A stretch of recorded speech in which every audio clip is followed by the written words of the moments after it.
Become a member, sign in, and start streaming today.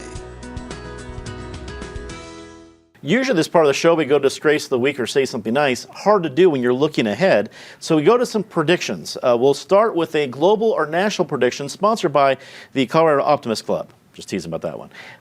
Patty, please start. Sponsored by Dominion Voting Systems. If they have their way and are as corrupt and competent as people think, we will have a Democratic Senate. I don't think it's going to get there. But I will say, I think we'll have a good voice with John Hickenlooper in the Senate. He seems to have gotten some of his mojo back, and really, he's got nothing to lose. He's already been mayor. He's already been governor. He can cause some trouble, but cause some trouble that I hope will speak to what we all need to hear these days. David. Xi Jinping, the general secretary of the Chinese Communist Party, had a great year in 2020. He turned a crisis at the start of the year into an opportunity by deliberately exporting the virus. And in doing so, he exposed the incompetence, selfishness, shirkingness, and narcissism of Donald Trump and help Trump lose the election. And so Trump is going to be gone and will be replaced by an administration whose head and nominated subordinates are all very much in the communist appeasement camp. So the power of communist tyranny is going to continue to grow globally in 2021. Natasha, your global or national prediction?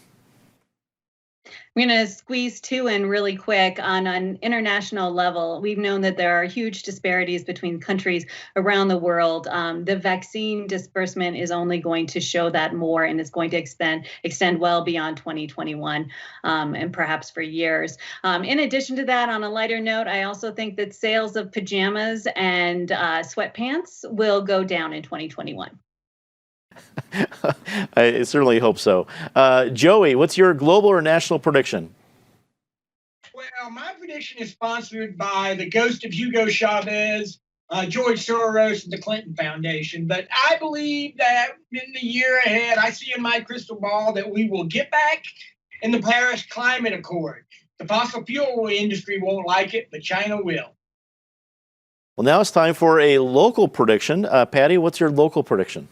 Well, number one, that the mayor's race for 2023 has started today on January 1st. There is going to be a lot of jockeying for position, and it's going to be kind of a thankless new job because you think about it, what is the Denver we love? What is the Denver we want to preserve? What is the Denver we want to see emerge from this pandemic?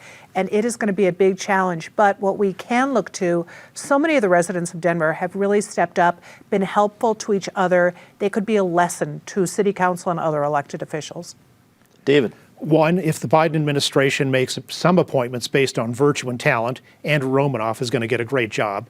Two, once Joey finally gets that vaccine, we're all going to have a great post-show cast lunch with Joey's traditional favorite meal of Lucky Charms and bourbon.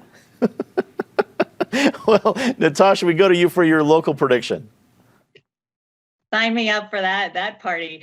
Locally, I think that, first of all, I hope that we take some time in 2021 to mourn the people that we've lost, the businesses that we've lost. There's so much sadness that we need to take time and space for. But also, if we look at the Roaring 20s, I think we have a lot of indications that people are going to have a lot of fun. We've missed celebrations, we've missed anniversaries, we've missed milestones, and now we might have time to start embracing and celebrating those again, including, Lucky Charms and bourbon. Well, speaking of Lucky Charms and bourbon, a great segue to our friend Joey Bunch, your local prediction. I am changing my nickname from comorbidity to Lucky Charms and bourbon. I predict that Republicans are going to struggle to find a capable challenger to Jared Polis in 2022. And I predict that in the next 2 years, I'll be predicting what Jared Polis is going to do in his second term. Well, I'll get in on the fun. Local prediction-wise, I'll be an optimist here. At some point, it may not be early in the season, but at some point, I'll be greeting folks at the Red Rocks concert series that PBS 12 usually offers every summer. Hopefully, later in the summer, we're optimistic. Who knows? Maybe June and July, but at least September, August, September, maybe celebrating either some Beatles music or some Led Zeppelin music up at Red Rocks.